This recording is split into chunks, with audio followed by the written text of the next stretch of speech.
In this video, I'm going to show you how to copy tables or data from Microsoft Edge to Excel.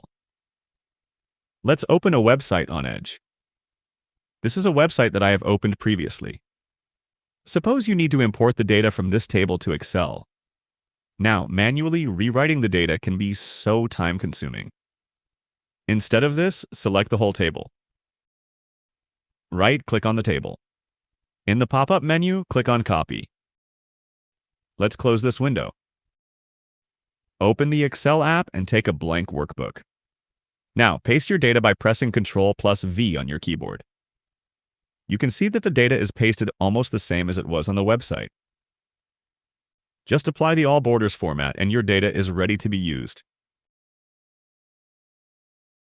Feel free to reach out if you encounter any issues during the process. If this video helps you out, please leave a like and subscribe. Comment below if you have any questions.